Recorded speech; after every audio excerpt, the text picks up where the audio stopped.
Gold hub తాకట్టులో ఉన్న బంగారాన్ని విడిపించి కొనబడును. అదే రోజు ఆన్లైన్ ధరకు కొని డబ్బులు ఇవ్వబడును. హాయ్ హలో నమస్తే, వెల్కమ్ టు అవర్ ఛానల్ మనం టీవీ. నేను మీ శాన్వి. సార్వత్రిక ఎన్నికల్లో బీజేపీ బోని కొట్టింది. అనూహ్యంగా కాషాయ పార్టీకి ఉత్తరాదిన తొలి విజయం సాధించింది. హ్యాట్రిక్ ఊపు మీద ఉన్న మోదీ అండ్ టీంకు ఈ విజయంతో తొలి ఖాతా తెరిచినట్లయింది.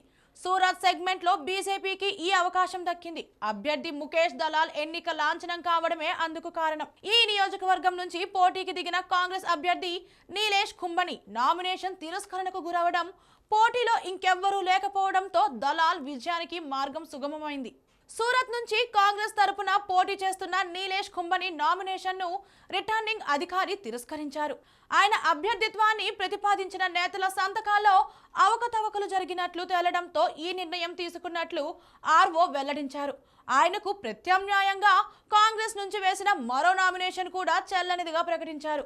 మరోవైపు ఇదే స్థానం నుంచి పోటీకి దిగిన మిగతా 8 మంది తమ నామినేషన్లను ఉపసంహరించుకున్నారు. నామినేషన్ల ఉపసంహరణకు చివరి రోజైన వీరంతా పోటీ నుంచి వైదొలిగారు. స్వతంత్రులతో పాటు బీఎస్పీ అభ్యర్థి కూడా విత్డ్రా చేసుకోవడం హాట్ టాపిక్ గా మారింది. పోటీలో ముఖేష్ దలాల్ ఒక్కరే మిగలడంతో ఆయన విజయంపై ఈసీ అధికారిక ప్రకటన చేయాల్సి ఉంది. ఈ విషయాన్ని గుజరాత్ బీజేపీ అధ్యక్షుడు సిఆర్ పటేల్ సోషల్ మీడియాలో వెల్లడిస్తూ దలాల్కు అభినందనలు తెలియజేశారు. ప్రధాని నరేంద్ర మోదీకి సూరత్ తొలి కమలాన్ని అందించిందని రాసుకొచ్చారు. దీంతో బీజేపీ శ్రేణుల్లో హర్షాతిరేకాలు వ్యక్తమవుతున్నాయి.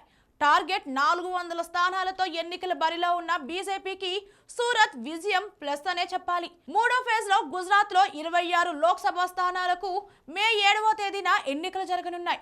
తాజా సంఘటనతో సూరత్ లో ముఖేష్ దలాల్ ఎన్నికను ఏకగ్రీవం చేస్తే ఈ స్థానానికి పోలింగ్ నిర్వహించాల్సిన అవసరం ఉండదు.